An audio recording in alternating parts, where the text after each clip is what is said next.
The views and opinions expressed by the hosts and the guests do not reflect those of the show, the management, and the company. Hello, sa ako dito tanong oras Si mismo po ba Joshua ito? Martinez po ito. Aaksyonan po ba agad natin niya? Ora mismo. Tandaan nyo, ito yung dating airport.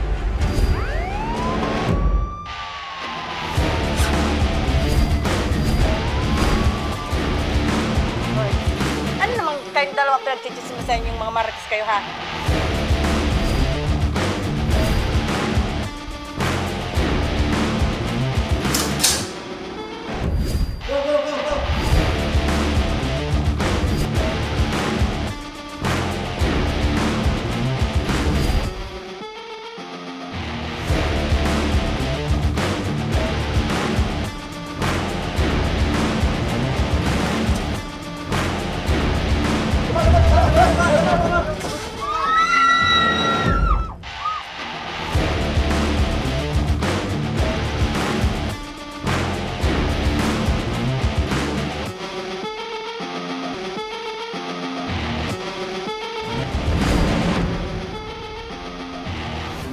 Magandang hapon sa inyo mga ka-aksyon. Live na live tayo ngayong araw ng Miyerkules para magbigay ng serbisyo publiko. At live tayong napapakinggan sa 90.3 Radyo Oragon Sorsogon, 88.3 sa Catanduanes, 90.7 Legazpi City. At live rin tayong napapanood sa ating YouTube account. At napapanood rin tayo sa Congress TV tuwing alas 7 hanggang alas 8 ng gabi. Mula Lunes hanggang Biyernes sa Congress TV, Channel 15 sa Metro Manila at Channel 62 sa GMA For the Box. Umpisa na natin ang tabang ora mismo. Ito mga ka-aksyon mula sa Barangay Malabog, Daragalbay. Dalawang lalaki ang nagkabugbugan.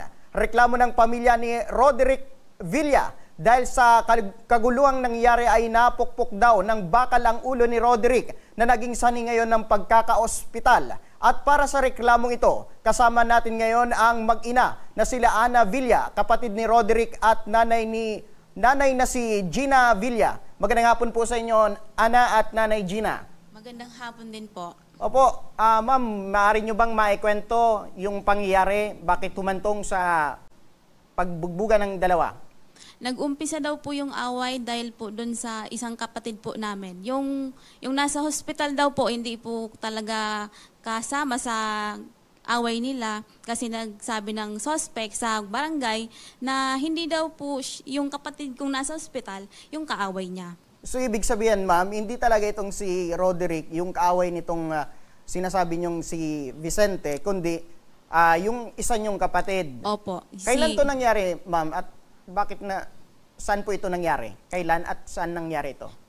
Nangyari po ito noong March 1 ng gabi sa Sayawan, sa Purok 9. Sa amin pong sitio, Malabog.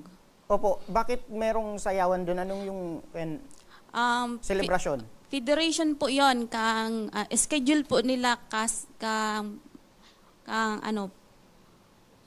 laging buwan-buwan, mayroon po silang sayawan doon na federation, naka-schedule. O, dun sa sayawan man, tanong ko lang nandun na si Roderick, siya yung nauna doon, or yung dalawa talaga, nandun na ng mga oras na yon sa sayawan? Base po sa kwento ng mga doon sa amin, yung kapatid ko daw po, doon, hindi naman po sa sayawan nag-inom, doon po sa kabarkada. Okay. Pwede ko bang malaman yung full name nitong nakaaway ni Roderick, itong bumugbog sa kapatid nyo? Vicente Locas po. Okay, ito bang si Vicente taga roon din sa inyong barangay? Opo, doon din po sa aming barangay. Okay, sabi mo ma'am, ang talagang kaaway nito ay yung kapatid nyo. Opo. Na isa, ano daw yung ugat nitong pag-away ng dalawa? Ikaw, Nanay Gina. Yung ugat daw ng away tas nyo po ma'am, para marinig po kayo. Yung away daw nilang, tinanong ko yung anak ko na si Berne, kung anong pig-awayan nila. Bumili daw siya ng Lucky Me. Lucky Me. Opo. Tapos nagalaro si Vicente, tapos yung mayari ng Paul, sabi, matatalo mo ba yan si, ano ba yung pangalan? Alwin. Parang nagalit siya. Yung Alwin, ma'am, yung anak nyo, ma'am? Hindi. Yung may-ari po ng pula. Yung nagsabi noon, yung anak nyo, ma'am, na Opo. kung matatalo nyo si Alwin, sabi kay Vicente. Yun, Tapos, nagalit siya na Salitaan siya ng ganon. Tapos nakita ng anak ko, parang sabi ng anak ko lasing. Umiwas siya. Pauwi na siya. Pag uwi niya, pigsasalitaan siya ng mga masakit. Hindi na nakaya ng anak ko, binalikan niya. Binugbog. Kumbaga, pinagsasabihan ito ng masasamang salita itong yung anak niyo, ma'am. Opo. Kumbaga hindi na kinaya, binalikan itong si Vicente at nabugbog itong Opo. si Vicente. Opo. Pero itong ba, kailan ito nangyari, ma'am? Matagal na parang isang taon na. Pero Isang taon na. Opo, pero okay na sila. Nagkukwentuhan na. Tapos, nung mga oras na yun na nasa sayawan, meron na ba silang galit itong dalawa? Paano nagkagitan itong si Vicente at si Roderick dun sa sayawan? Wala po makapagsabi. Wala mapagsabi. Basta yung narinig ng witness, yung kakampi ka ng kapatid mo. Yun. Kakampi ka pa? Kakampi ka pa ba sa kapatid mo? Kumbaga nagkagitan na itong dalawa, kumbaga nagkainitan ng ulo dun sa sayawan, dun na yung nag-umpisa itong nangyaring pambubugbog. Opo. Okay, nung mga oras na yun, ma'am, kamusta si Roderick? Saan yung mga tama niya? Bakit labis na, kumbaga, idinala ito sa ospital? Sabi ng anak ko, nung tinanong ko na si Bernita, yun na nagdala sa ospital, tama daw dito. Pero Sa ulo, nang ma'am. pang 3 araw, nakita namin dito, mayroon pa sa katawan. Oo, sa katawan. Pero yung mas grabe, yung pagtupok sa ulo. Oo, Pinupok daw ito, ma'am, na anong kung maalala nyo, ma'am, or narinig nyo, ma'am, ano doon yung pinupok dun kay Roderick? Hindi man namin, wala man witness, para nakita ng witness, binugbog, tapos mayroon siyang nakitang bakal, pero hindi niya nakita kung pinukpok. Okay. Ito bang yung anak nyo, ma'am, si Roderick, first time po ba ito na may nakaaway at nagkaroon ng ganitong komosyon or meron ng nauna? Wala man siya diyang kaaway sa Malada. Wala. Tapos yung mga oras na yun, ma'am, nakainom po ba ito si Roderick dun sa sayawan? Pati itong suspect natin na sinasabi niyong si Vicente? Ang napag-alaman ko, yung anak ko, nakainuman pero hindi grabe mayroon trabaho pag umaga. Si Vicente, yun ang grabe, lasing talaga. Okay. Sinasabi na si Vicente talaga yung nauna na, Opo, kumbaga, naghamon ng away dito kay Roderick. Opo. Na sinasabing ang kumbaga kakampi ng kapatid Kakampi ka pa ng sa kapatid niya na nakaaway na nung 1 taon pa ang nakalipas. Opo. Okay. Tapos, pagkatapos nun, kamusta na yung si Roderick ngayon, ma'am? Sana po siya? Diyan sa provincial nakaratay na siya sa kama. Okay. Palagi na lang siyang tulog. Palagi nang tulog. Opo.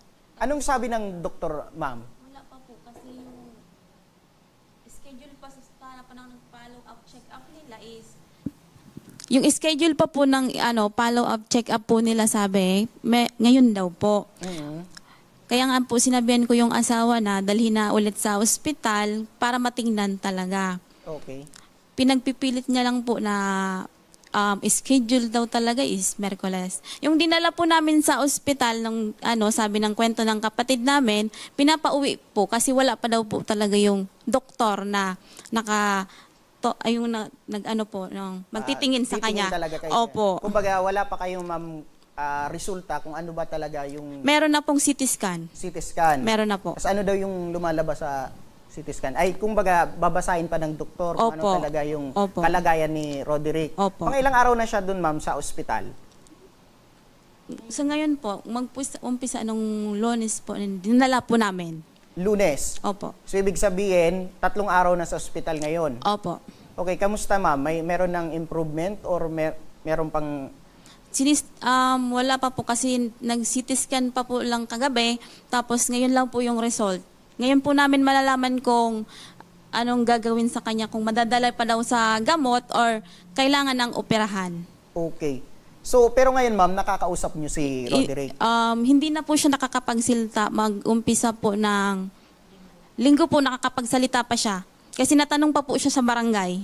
Okay. Tapos Lunes, nung pagdala nyo sa ospital, doon na nagsimula itong hindi nyo na nakakausap itong si Roderick? Opo, kasi limot na po yung pamilya niya, tsaka po pangalan niya po. Nakalimutan niya na, ma'am. Opo, pero yung tanda lang niya po, yung trabaho niya, pupunta po dyan sa, sa likod kasi may doon, kuprahan, yung... Okay. Tapos, opo. Ito bang si Roderick, ma'am, meron ng sariling pamilya, meron ng anak at asawa? Meron po. Ilan yung anak niya, ma'am? Isa lang po. Isa, nag-aaral pa po ba? 6 years old lang po. 6 years old. Opo. Itong asawa niya, ma'am, anong yung trabaho? Doon lang po sa bahay. May maliit lang po na tindahan na Merong, kumbaga, meron silang tindahan pang dagdag sa kita ni Opo. Sir. Kasi pang kukupra lang po yun siya eh. Okay. Ito, ma'am, na pag-seizure niya, ma'am, sa ospital, gaano kadalas na ngayon na, kumbaga, simula nung Lunes hanggang ngayon, gaano kadalas itong tinatamaan ng seizure, ma'am? Kasi pag nag-seizure daw po siya, tinuturukan pangpakalma. Pampakalma? Pinapatulog daw po. Ano daw yung sinisigaw niya nung nararamdaman niya, ma'am, ngayon? Hindi na po siya sisigaw. Para po, tinatanggal niya lang po yung yung mga nakalagay sa kanya. Kaya po, tinatalian po siya. Oh. Pero ipaabot nyo na bubuha ito sa doktor na pwedeng sumuri kay Roderick, itong nawawala na ng alaala, ito si Roderick? Sinabihan ko na po yung asawa na sabihin po yun. Pero wala daw po wala po siyang napaliwanag po sa akin kasi natanong ko po siya. Okay. Ito bang pangyari kay Roderick? Itong nasa ospital si Roderick at medyo malala, kumbaga sinasabi nyo na nawawala ng alaala itong si Roderick, ay naipaabot nyo ba kay Vicente? Di pa po. Kumbaga wala pa kayong pag-uusap, ma'am, nitong si Vicente? Kasi nakausap niya pa po yun nung linggo, nag-hearing pa po sila. Pang ilang hearing na po yung Isa dalawa? pa lang po. Isa pa lang? Opo. Okay. So ngayon, mga ka-aksyon, makakausap natin sa kabilang linya ang kapitan ng Barangay Malabog, Daragalbay, kinokontak po natin ang kapitan ng Barangay Malabog, Daragalbay upang malaman natin ang tunay na pangyari regarding po dito sa pagkakagulpe kay Roderick. Ayan, nasa kabilang telepono si Kapitan Paulo Montaliana, ang punong barangay ng Malabog, Daragalbay. Magandang hapon po, Kap. Magandang hapon po, sir. Opo. Kap, sa pagkakaalam nyo po sa record po ng barangay at sa pag-imbestiga, ano po yung tunay na pangyayari nung mga gabing yon sa sayawan po dyan sa inyong barangay? Ano po yung sa investigasyon nyo po na lumalabas? Bali po, nag-complain po sila Roderick Villa, pati si Gina, yung nanay niya, and then yung isang Joselito Mirabete, dahil sa pananuntok nitong si Vicente Lopez. Opo. Tapos, nung nag-hearing kami ng linggo, ang inaamin lang ni Vicente Lopez ay yung panununtok kay Mirabete. Opo. At itinatanggi niya na kinuntok niya o ginalaw niya si Roderick. Okay. Pero may witness po sina Ma'am Gina, sina Roderick, which is yung naunang nasuntok na si Joselito Mirabete, yun ang witness nila na pati yan si Roderick sinuntok ni Vicente. Okay, Kap. Maliban po dito kay Roderick pala, meron pang isang residente, ang unang nasuntok po nito ni Vicente. Halos sabay sila nag-complain para dyan laban kay Vicente Lopez. Noong mga oras po ba yun, Kap? Lasing po ba ito si Vicente? Sa nasasayawan sila, tinanong ko rin, siguro nakainom din sila. Parehong nakainom si Joselito, tsaka si Okay. Vicente. Opo, ayon sa investigasyon natin, Kap, posibleng merong talagang naganap na pamupok dito kay Roderick. Yun po ang reklamo nung nila Gina Villa at Roderick Villa. Si Roderick ay hindi na po pag tinatanong ko po nung sa hearing namin, hindi na po siya makausap ng matino. Hindi siya sumasagot.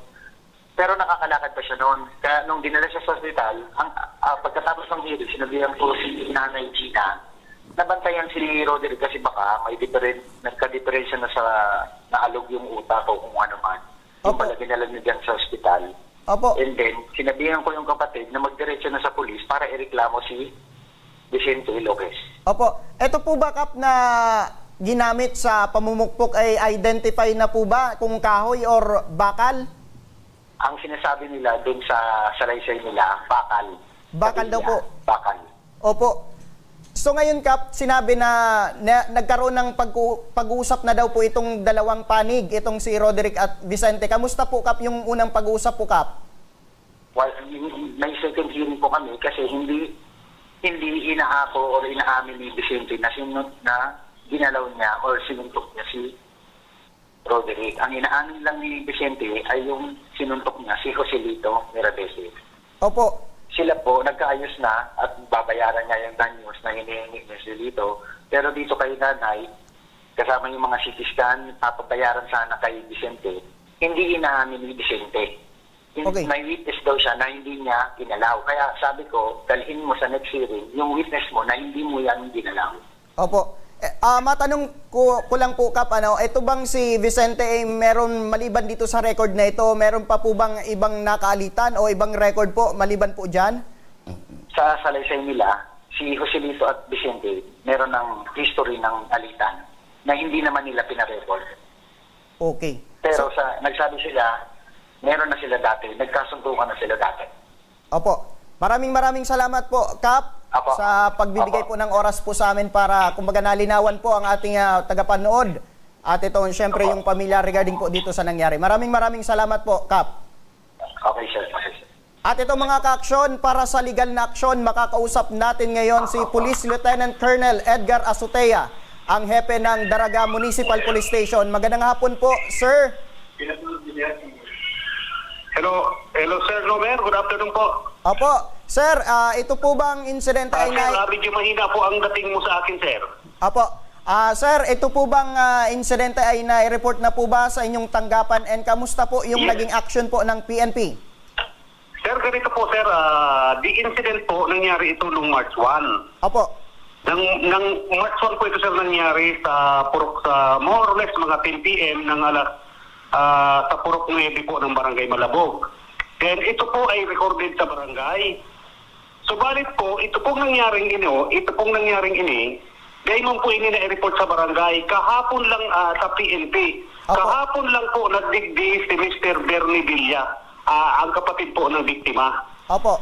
Nagdigdi po siya, pumunta po siya dito kahapon, March 11, more or less 4 p.m. May record po tayo at nakuha po natin sa CCTV dito. Na pumunta dito po si Mr. Bernie Villa kahapon na 4 p.m. Then immediately po sinamahan ng pulis natin sa ospital para po i-check kung ano po status. At mayroon na po silang usapan. Then kagabi po, yung isang witness na si Joselito, kinuna na po ng affidavit. Opo. Tapos po, ito pong biktima na si Mr. Ito pong biktima ng kapatid po ni Bernie, presently po nasa hospital. Nasa hospital po. Kaya po kahapon ang advice po ng investigador natin kay Bernie para po magpursige ang kaso natin kasi sabi ko nga po kakasuhan natin ito ng serious physical injury. Supposed to be po ang magiging complainant dito ito si Roderick. Pero po kung hindi man po siya makalabas kasi nasa hospital pa po, pwede po nating i-file ang kaso sa pamagitan po ng kanyang asawa. Ang inihingi lang po namin, ang pakiusap namin po kay Mr. Bernie, humingi po siya ng certificate of confinement para po i-attach natin to doon para yun ma-determine kung ano po ang pwedeng ipapile natin na kaso. So ito nga po na incidenting ito na nireport sa amin kasi nagkaroon sila ng initial settlement sa barangay kasi ang akala nila kung okay lang yung suntukan na nangyari nung March 1. Kaya po siguro talagang hindi na po pinaabot sa barangay, hindi na po pinaabot sa PNP itong insidente. Opo. Pinaabot lang po ito sa amin kahapon. Opo. So kaya po agad-agad naman tayong nag-aksyon. Sabi ko nga po, pumunta yung investigador natin, may mga recorded po tayo, may mga picture tayo doon sa ospital. At kagabi po, kinuna ng affidavit si isang tricycle driver na witness. Then ito po ang advice nga natin, hihingi po tayo ng certificate of confinement sa doktor para po i-entrust natin yon pag-file ng serious physical injury. Opo. Sinasabi niyo po, Sir Azotea, ready na po in case na ma-ready na yung mga documents? Yes, sir. Yes, Sir Nomer. Nakuha na natin po ng affidavit. Yung hinihingi lang po natin is a vital requirements, yung certificate of confinement. Kailangan po natin yun i-attach. Tapos, ang gagawin po nating complainant, yung asawa na po. Opo. So, ibig sabihin yung asawa talaga na... nasa hospital pa po. Opo. So, ibig sabihin, asawa talaga ang dapat maglakad nitong kaso po, sir? Yes, sir. Kasi available naman po yung asawa. Opo. Maulit ko lang, sir, ano yung pong pwedeng ikaso itong serious physical injury po ang pwedeng ikaso dito? Yes, sir. Posible pa po yan. Kung ano po ang... Kaya nga po, ang kailangan po natin is certificate of confinement. Kasi nandun po yung initial findings sa doktor. Doon po tayo magdedetermine kung ano, baka po mas mabigat pa po ang pwede natin ikaso. Opo. Para rin po, Sir Azotea, para rin sa ating mga tagapanood at tagapakinig, sa mga ganitong pangyayari, kailangan rin po bang dumaan muna sa barangay, sa harapan, bago makapagsampa ng formal na reklamo po? Ito nga po sa sitwasyon na ito, dapat po sana kung ano isinama ito agad dito sa ating police station. Opo. Pero di po naman natin pinisisihin ang barangay kasi ang lumabas kasi dito nung March 1, parang simple na singilan lang ng alitan. Suntok lang na hindi naman suntok, na hindi naman inaakala siguro na gano'n ang maging mangyayari kasi nag-usap-usap pa po sila sa barangay eh. Together with the victim, saka po ito si witness, saka itong suspect, nag-usap-usap sila sa barangay. Kaya lang, hindi nga inaakala na mayroong palang tawag nito, yung epekto na kaya nga ibinalik po sa ospital. Kung tatanungin po natin yung kamag-anak, dinala po ito sa ospital ng gabi ng March 1, then the following day, pinauwi po ito ng March 2. Opo. So, ibig sabihin, naging outpatient. Pagpit sa 4 po, ibinalik po ito ng ospital kasi nagsusuka. Opo. Until now. Opo. Siguro so, na yun po ang ibig sabihin po, paglabas ng ospital, nag-usap-usap pa sila sa barangay. Opo. Pitkadus po ng hapon ata, nag-usap-usap sila sa barangay. So, mayroon na nga pong initial na agreement na yung isa nga pong biktima na si Mr. Roselito, na mayroon na silang agreement together with the Vicente Lor, the suspect. Then ito po si Vicente, ang ginawa nating witness doon po sa incident po kay sa biktima na naka-confine pa po ngayon. Opo. Para rin, sir, sa kaalaman ng publiko, paano po yung, kumbaga, aabot na sa, kumbaga, direkta na po sa PNP, hindi na dedirekta po sa barangay? Anong punto po ng pag-aaway na, kumbaga, direkta na sa PNP at hindi na barangay? Actually po, Sir Domer, may binigyan ko na ang mga kapitan ng kopya. Kung natatandaan po nila, kasi po lagi po ako nag-a-attend during the session ng Liga ng mga Barangay. Apo. Mayroon po tayong mga crime o mga insidente na enumerated po doon na pwede pong idaan sa barangay. Opo. Binigyan ko na po sila kasi marami din po na yung mga insidente. Pero po sana, yung pagganyan sana na dinala na sa ospital, dapat po sana initially, mag-report dito sa amin. Lalong-lalo na po kung tama po. dinala lang naman sa ospital, bakit di pa po sa amin nag-report? Apo. Para at least sana na-determine namin kung kailangan pa bang dumaan or hindi na. Apo. So, yun din po ang siguro laging di naman po natin masisisi, Sir Nomer, kasi of course, yung pamilya busy na din po sa pag-asikaso ng anak, yung asawa. Then the following day, naging nailabas din na ospital, ang akala nila okay lang naman yon. Nag-usap-usap na sila sa barangay. So, hindi naman po ini-expect nila na ganun, after few days, ibinalik po si victim sa hospital kasi nga po may accordingly, nagsusuka po ito. Kaya, yun po ang nangyari. So kaya po, yesterday, pumunta po dito yung kapatid na lalaki. Yun. Saka lang po namin nalaman na mayroon palang incident gano'n sa barangay. Kaya immediately po, pumunta po yung investigador natin sa hospital para tingnan personal yung sitwasyon ng biktima. Opo. Ayun nga po ang nakita ng ating mga investigator. Kaya po, nung pag-interview, sino ba ang magiging witness natin na nandun talaga during the incident? ito pong napangalanan ng isang tricycle rider at kagabi po nakuna natin ito ng affidavit. Opo. Sige sir, sasamahan po namin ang misis ni Roderick para kumbaga maumpisa na at masampa na ng formal na Yes kaso sir, itong suspect. actually po sir, sabi ko nga po, kailangan lang natin ng certificate of confinement, kaya na po natin itong ma-file na kaso. Opo. Siguro last na lang po, sir, ano po yung panawagan natin sa publiko para makaiwas sa mga ganitong incident? Kumbaga meron na palang alitan. Opo. Sa ngayon po, nananawagan po tayo sa ating mga kababayan, lalong-lalo na po dito sa bayan ng Daraga. Kung meron man po tayong mga alitan ng panahon, pag-usapan na natin na hindi po kayo nakainom. Yung mga alit-alitan na mga pag po natin pag-usapan na nakainom tayo. Kasi po pag nakainom tayo, of course, lahat tayo tama. Yan po nag-uumpisa ang away. Kaya po ito po is advice po sa ating mga kababayan. Kung mayroon po kayong mga hindi nagkasundo o yung mayroon kayong sabi nga, mga noon pang away, pag-usapan niyo po sa barangay nang hindi po kayo nakainom. Opo, tama po. Para po hindi tayo marating sa ganong sitwasyon. Opo. So, pangalawa naman po, kung mayroon po tayong problema sa ating barangay, kasi magkakabarangay lang naman po tayo, nandiyan po ang ating barangay official, nandiyan po ang ating barangay justice system. Na hindi naman po kayo papabayaan yan. I'm very sure na pag lumapit po kayo sa barangay, I'm very sure na bibigyan po kayo ng magandang hustisya at paliwanag yan sa barangay nyo. Kung hindi po kayo magkasundo dyan, mayroon naman tayong proseso na mag-file ng karapatang reklamo sa barangay. Kapag hindi po kayo naayos for the 3 times, mayroon po tayong lupon. Pag hindi pa kayo naayos sa lupon, the Lipon Chairman will issue a certificate of file action para po pumunta na dito sa aming himpilan para po mag-file tayo ng nararapat pong criminal complaint sa inyo pong nireklamo. Huwag po tayo magsingilan na nakainom tayo. Opo. Kasi diyan po talaga darating. Saka siguro naman po sa mga oras na ito, siguro mas maganda na kung mayroon kang sama ng loob, mag-usap na lang kayo. Mas masarap po maglakad-lakad sa barangay na wala ka pong kinikinkim na sama ng loob sa iyong kabarangay. Tama po. Ito po ang panawagan ng Daraga PNP. Magmahalan po tayo sa ating barangay. Wag po tayo, mas masaya po maglakad-lakad tayo na wala tayong iniindang kaaway sa ating lugar. Opo, dahil po dyan, maraming salamat po ang isa sa pinakamasipag na hepe dito sa Albay, si Police Lieutenant Colonel Edgar Asotay, ang Chief of Police ng Daraga Municipal Police Station. Maraming salamat po, sir. Yes, sir. Thank you, Sir Nomer, sa oras po. At least narinig po ang lado ng PNP kung ano na po ang ginagawa namin sa problemang yan. I assure you po, within this week, basta po mag-provide lang po yung mga documents na hinihingi namin, kami na po ang susulat sa doktor para po ma-file natin na agaran itong kaso ito. Thank you very much po, Sir Nomer. Apo, maraming salamat po, sir.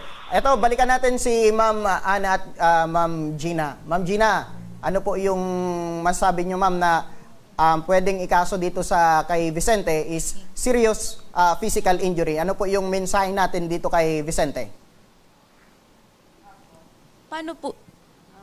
Paano po yun kasi parang malala na po, critical condition na po yun eh. Hindi na po yun physical injury talaga. Kasi sa ulo, seizure na, wala lang alaala, tapos hindi na makalakad. Opo, hindi na papasok, ma'am, sa serious physical injury po. Parang gusto na pong kasing patayin eh. Ulo na po yun eh. Hindi, okay lang po sana katawan eh, mambaldado. Yung utak, tapos maano yung ugat, wala na. Opo. Kung meron kang mensahe dito kay Vicente, ano po yun? Siguro nakikinig siya ngayong hapon na ito.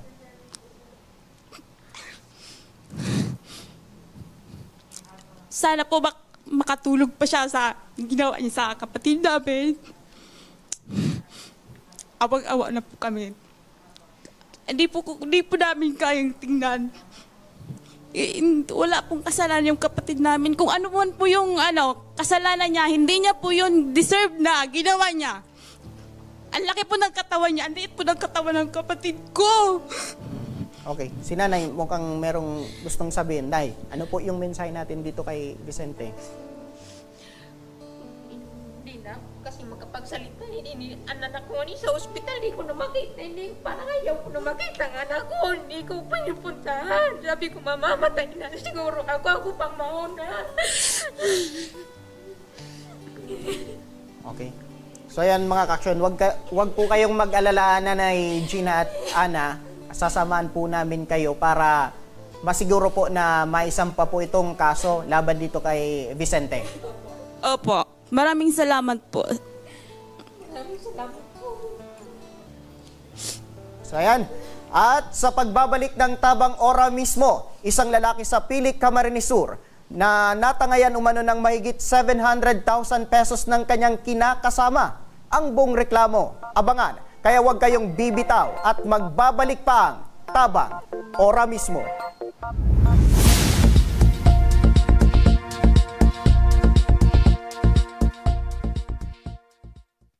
Marahin aldaw sa Indo Gabos. Ang aldaw na ini ay para sa Indo, para sa tuyang mga kababayang Bicolano na nangangaipuhan kan kalinga, asin manlain-lain na medikal na serbisyo. Ini po ang sa tuyang dalan para makapaghatod kan serbisyo maski guraano ini karayo o karani ang sa Indong kinamumugtakan. Ang Tarabangan Caravan ay saro pong inisyatibo kanako Bicol Party List na igwang layunin na darahon ang serbisyo medikal asin dental direkta sa Saindong mga komunidad. Aram po niya to na daigabos may kakayahan o pagkakataon na makaduman sa ospital o klinika. Kaya't kami na po ang nagrarani sa Indo. Kaibahan ang matitibay na doktor, dentista, medical personnel, asin mga volunteer kan ako Bicol Party List. Libre po gabos ang serbisyo medikal, dental, laboratory, asin mga bulong. Wala po kamo na dapat ihadit sa gastusin taini ay para sa Indong kalusugan. Kaiba taman po ang satuyang programa ang libreng gupit asin masahe para sa satuyang mga kababayan. Maliban digdi, may local recruitment activity man kita ngunyan. Ini po sarong biyaya para sa satuyang mga kababayan na nag-aanap kitrabaho. Sana po ay makatabang ini sa Indo. Tangani, makaanap ki mga bagong oportunidad para sa Indong pamilya. Mga kababayan, buya ko pong ipaabot sa Indo na ako Bicol Party List permi yaon para sa Indo. Sadto ngunyan asin sa maabot. Kami po ay padagos paglilingkod sa bawat Bicolano. Kami po ay nagpapasalamat sa Saindong padagos na suporta. Habang yaon ang suporta kan kada Bicolano sa ako Bicol Party List, padagos po niya to dadarahon ang mga programa na direktang nakakapiktar asin nakakatabang sa Saindong Gabos. Sa giraray, dakulaw pasasalamat po sa Indong pagtangkilig asin pagtitiwala naway padagos niya tong ipangadji ang mga kalusugan asin kaligtasan kang bawat saro. Padagos po kitang magtarabangan asin magkasararo para sa mas malusog asin masiglang Bicolandia. Nakulang salamat po asin maray na aldaw sa Indo Gabos.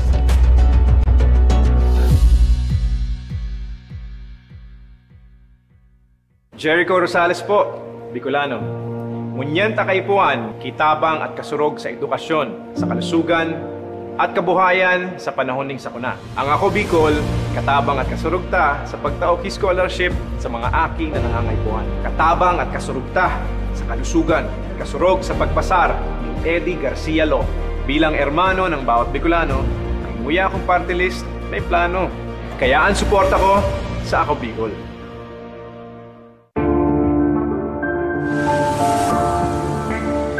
Sabi nila, wala ka daw ginawa nung nakaupo ka sa Senado. Ano pinanindigan mo? Pinanindigan ni Senator Lito kaming mahihirap. Binigyan niya kami ng libreng tulong legal para umunlad. Gagawin ko ang lahat para magbayad sila. Kot! Ang sabi nila, artista ka lang. Ano bang magagawa ng isang action star? Marami nang nagawa si Senator Lito. At ang isa dito ay yung pag-aksyon niya para sa kapakanan naming mga manggagawa. Ang sabi nila, hindi ka daw nakapagtapos sa pag-aaral. Paano mo kami matutulungan? Hindi nga siya nakapagtapos, pero ginawa niya ang lahat para kami ay makagraduate na! Ilan lang yan sa maraming nagawa ni Senator Lito Lapid. Lito Lapid. Dumanas ka man ng hirap. Lahat ng sabi-sabi sa'yo, inaksyonan mo.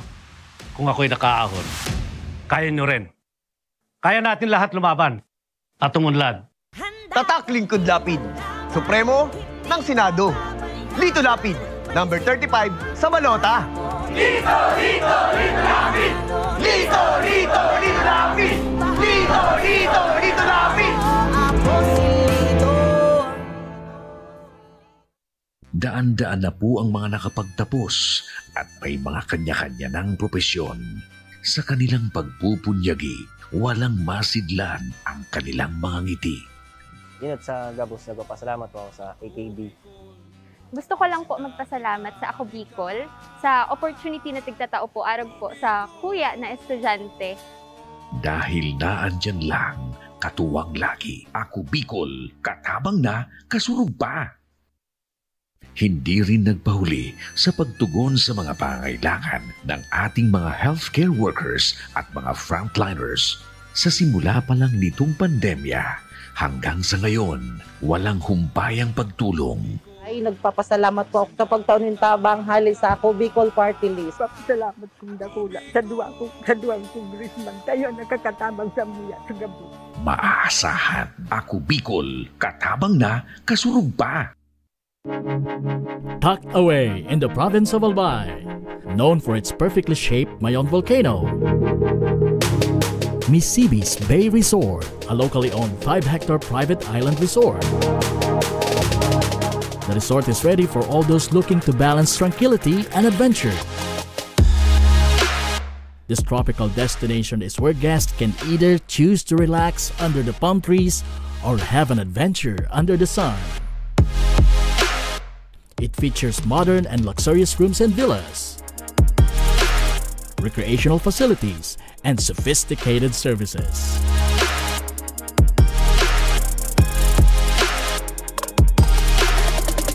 Come and experience Misibis Bay Resort, your tropical island getaway.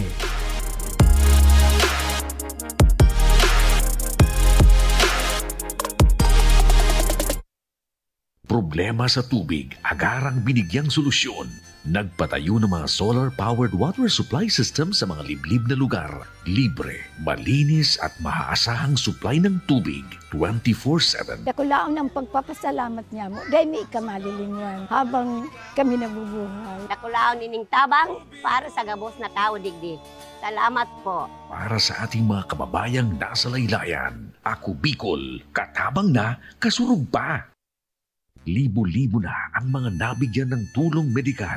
Bata, matanda, kahit sino man, lahat ng mga may karamdaman, may maaasahan. Nagpapasalamat sa Ako Bicol Party List. Hindi po namin makakalimutan ang tulong na dinala ninyo dito sa aming bayan. Maraming salamat po. Dahil iisa lang ang tunay na nagmamalasakit. Ako Bicol, katabang na, kasurog pa.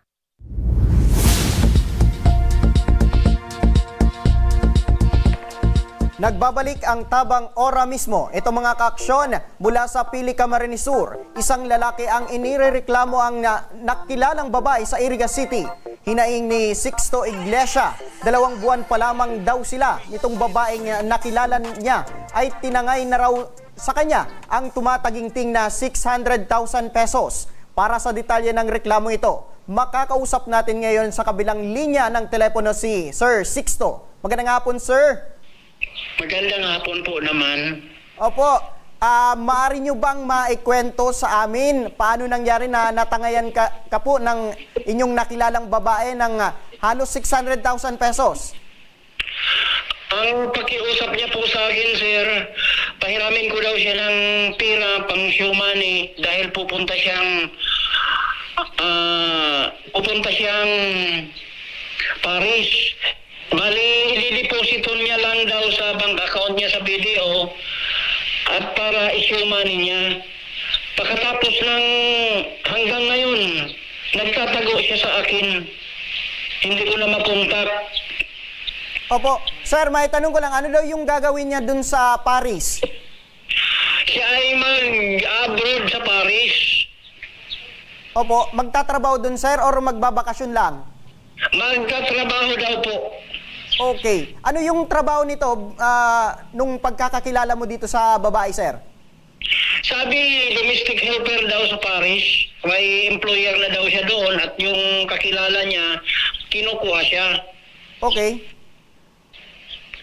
Tapos, kailan mo to, sir, nakilala? Siguro mga 2019 pa yan, sir. 2019? Yes po. So almost 6 years? Yes, sir. Okay, paano mo ito, sir, nakilala itong babaeng itong tumangay ng pera mo, sir? Sir, ako through FB.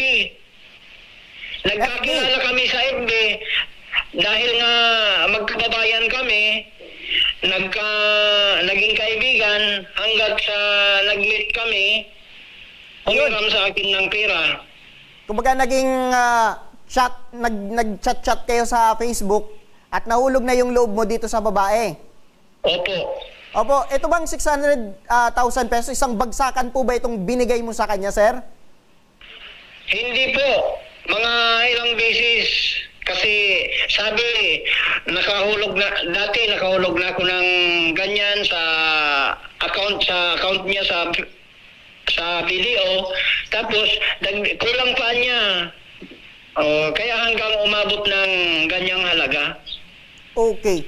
So, sir, pagkakasabi mo, 2019 pa ito nangyari. Kumbaga, halos 6 na taon na yung nakaraan. Bakit, sir, ngayon nyo palang naisipan na magreklamo, sir, dito sa babae?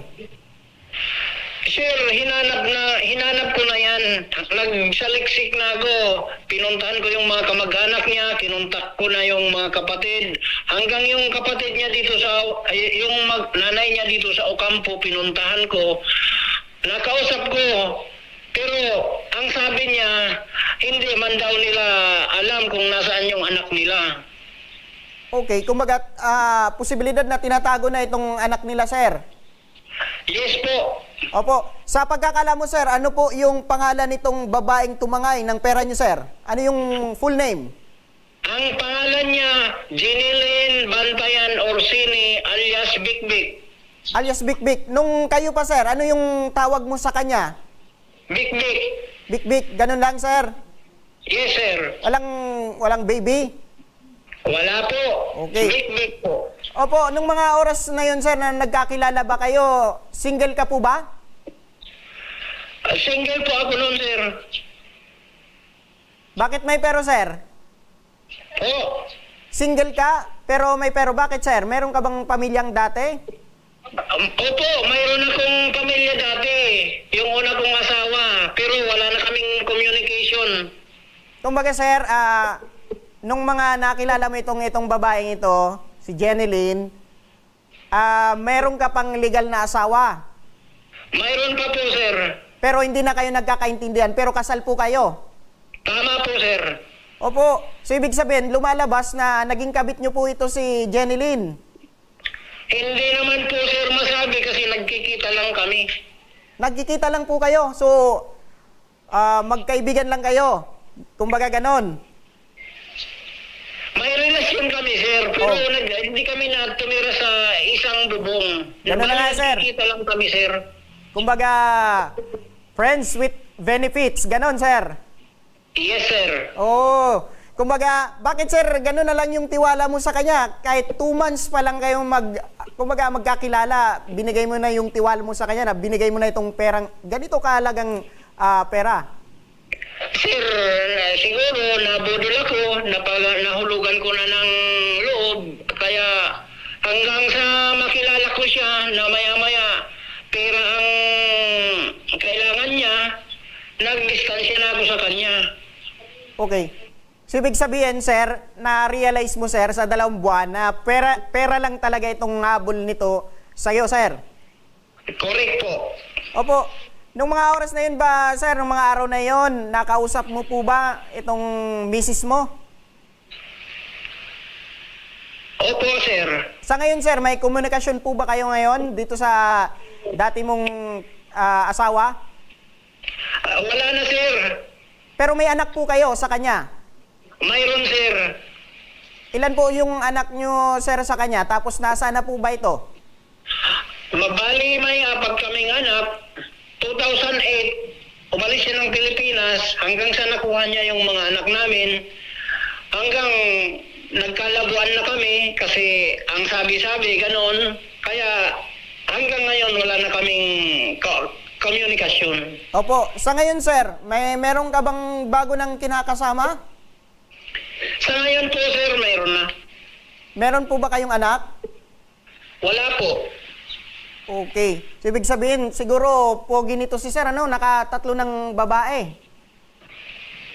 Tama ho, sir? Pogi po kayo? Hindi naman gaano, sir. Okay. Eto ba, sir, wala na po talaga kayong komunikasyon dito sa tumangay ng pera nyo na si Jeneline? Wala na, sir, kasi kinukontak ko na nga. Laging kinukontak ko. Pag nagre-ring ang cellphone niya, binababa. Okay. So, ibig sabihin, sir, merong kapasanang number at Facebook account nito pero binababa na or binanakanan nito, sir, sa Facebook? Oh, ganun nga, sir, kasi ang sabi niya pa sa akin, yung pera na yon, tutubuan niya ng 10%. Yun ang usapan namin. Sir, ano po yung, maitanong ko lang, sir, ano po yung dati mong trabaho, sir? Bakit nakapaglabas ka ng ganito kalaking pera?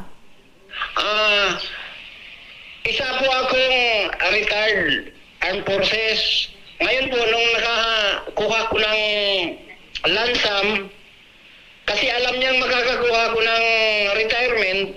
Opo. Kaya, yun ang pinorsige niyang makahiram sa akin. Opo. Ano yung, sir, ano yung mga paglalambing na sinabi sa'yo para makumbinsi ka, sir, na ibigay itong pera sa kanya, sir? Siguro yung paglalambing niyang ganun, sir, matamis ang dila niya, sir. Matamis, sir, ang dila niya, sir? Po. Sabi mo, sir, matamis yung dila niya, sir. Kumbaga, mabulaklak na salita yung binigay sa'yo, dun ka nahulog sa kanya para ibigay itong malaking pera. Yun na nga po, sir. Ayun. Pero ito ba, sir, na insidente, na-report niyo po ba sa police or NBI sa 5 years ago na ito, ha? Yes, sir. Nagsanggunin ako niyan, sir, sa abogado. Kaso, malaki ang babayaran. Opo. At saka, lumapit na rin ako, sir, sa munisipyo. May mga requirements. Din, may pipilapan. Actually, sir, nandito nga yung form. Kaso, may bayad din, 11,000. So, baka sakali ako sa inyong programa, sa Tabang Ora mismo, na lumapit sa inyo na para matulungan ako na makasingil. Okay. So, ibig sabihin, sir, kumbaga ngayon na babankrupt ka na dahil lahat ng pera mo, sir, naubos at naidala na po nitong ni Jeneline. Tama po, sir. Opo. Sa ngayon, sir, ano po yung gusto nyong mangyari dito sa sinasabi nyong babaeng tumangay po ng pera nyo, sir? Ang masasabi ko lang sa kanya, kung hindi siya makapagbayad sa akin, kaya papailan ko siya ng kaukulang kaso at ipakukulong ko siya para pagdusahan niya ang panluloko niya. Opo. Gaano, sir, ito nakapirwisyo po sa inyo, sir? Itong pera po, sa inyo po sana nakalaan, panggamitan po itong napakalaking halaga po ng pera? Pampagawa ko yan ng bahay. At saka pangkabuhayan ko. Sa ngayon, sir, naghihirap ako sa buhay dahil tinangay niya na nga yung pera. So, pagbayaran niya. Opo. Sige, sir. Kung nakikinig po siya, sir, ano po yung ulit yung buong pangalan po nitong babae? Para kumbaga merong tagapanood na kakilala po ito. Ano po yung buong pangalan po nito, sir? Kung nakikinig ka man, Jeneline Bantayan Orsini alias Big Big, kilala mo ko at kilala rin kita. Ang panawagan ko sa iyo, huwag ka nang magtago. Opo. Harapin mo ang panluloko mo. Magbayad ka na. Kung hindi ka magbabayad, harapin mo ang kasong haharapin mo para makulong ka. Opo. Sir, standby ka lang po, sir, Kasi ito, Sir Sixto, sinusubukan natin sanang makausap itong si Jeneline. Pero tulad ng sinasabi mo, sir, nagtatago na talaga itong si Jeneline at hindi na sumasagot sa aming mga tawag.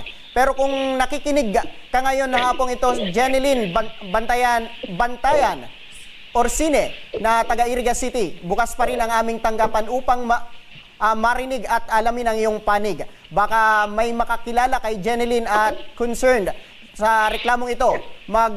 Magpadala na lang ng mensahe sa aming official Facebook page, Tabang Ora mismo. Kaya para sa maaring legal na aksyon, alamin natin na mula kay Police Brigadier General Andre Perez Dizon, ang Regional Director ng Philippine National Police Region 5. Magandang hapon po sa iyo, General Dizon. Ma'am, good afternoon po.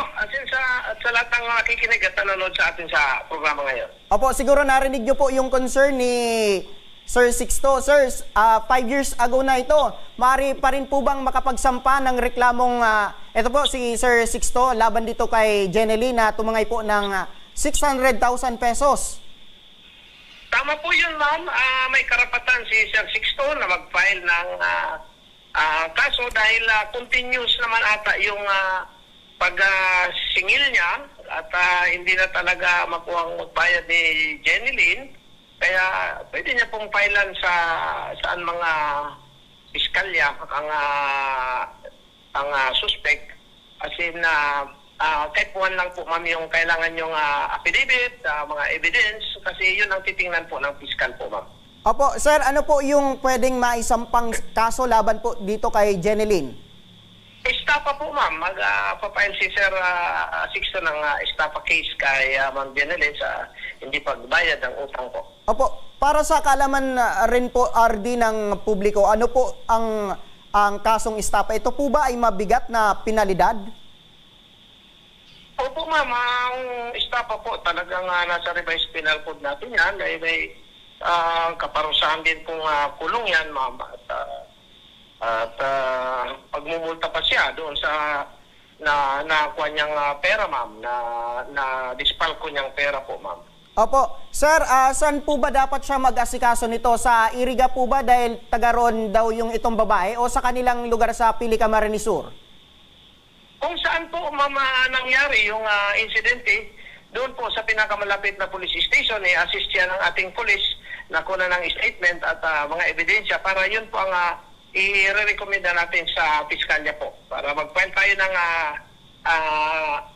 regular filing ng case po, ma'am. Opo, sir, kasi itong kumbaga RD, hindi na rin po ito na iba itong ganitong sitwasyon na makikipagrelasyon at tatangin ng pera. Ano po kayang ating maipapayo sa ating publiko or doon sa mga mabibiktima po nitong ganitong modus or panluloko po? Ano po ang dapat nilang gawin at paano ba ito maiiwasan?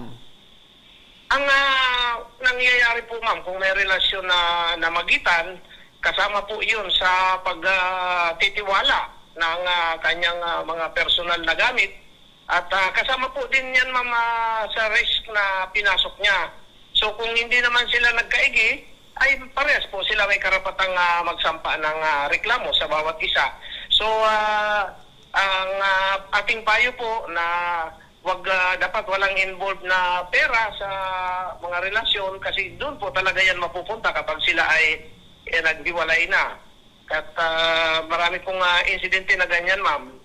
Opo. Siguro sabi po ni RD, talagang kahit matagal na po itong reklamo po ay pwede pang maisampa itong kaso laban dito kay Jeneline.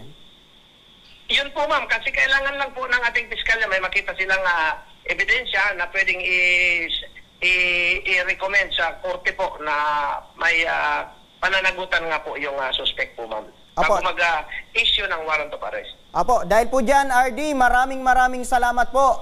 Police Brigadier General Andre Perez Dizon, ang Regional Director ng Philippine National Police Region 5. Maraming salamat po, RD. Ayan, balikan natin si Sir Sixto. Sir, Hello, sir. Yes, sir. Opo, narinig nyo po, sir, si RD. Yes, sir. Opo, kahit matagal na pala itong reklamo yun, sir, pwede pa kayong magsampa ng kaso laban po dito kay Jenaline na tumangay po ng pera nyo po, sir. Opo.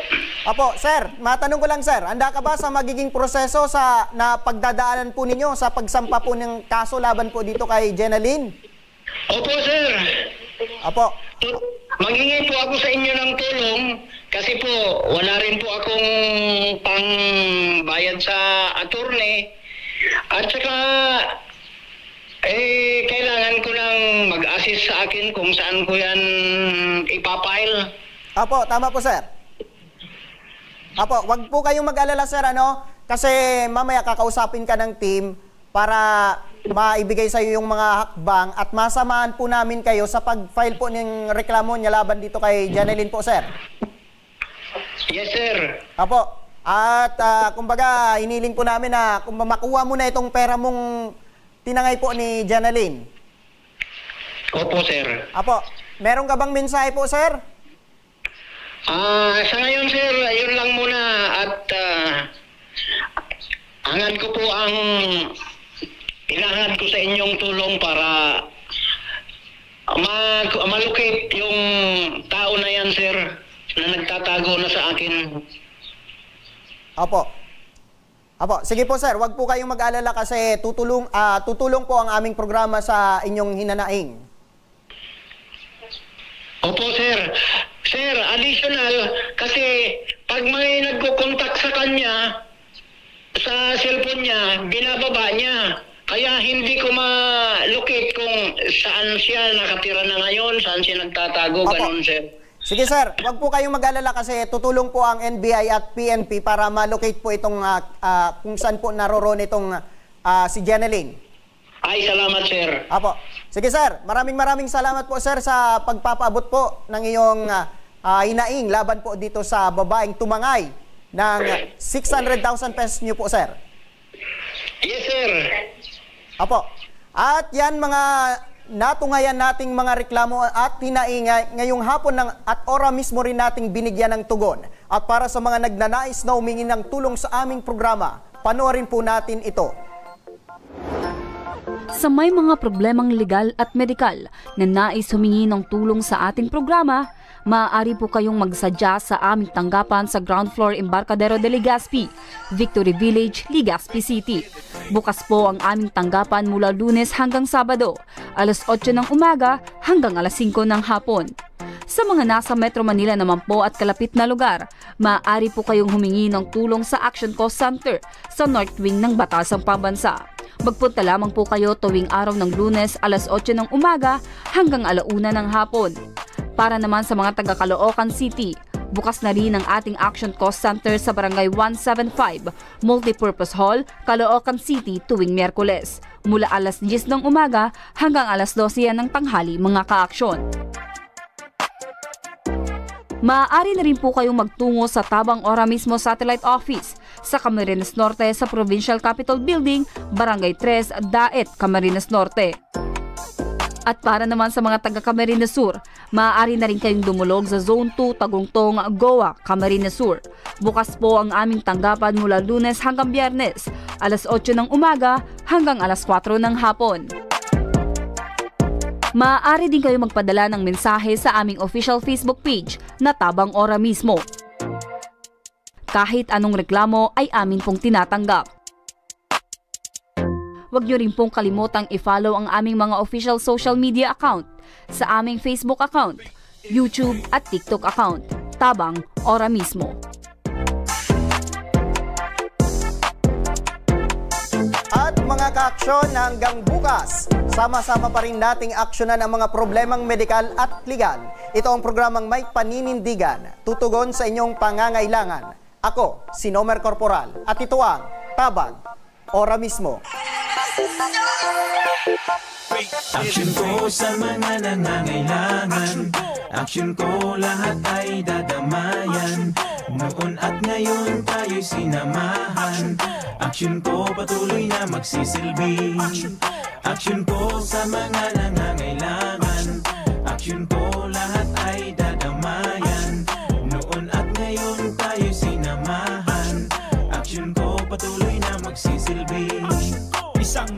Bald na pilantropo, sa hirap at ginawa kasama mo.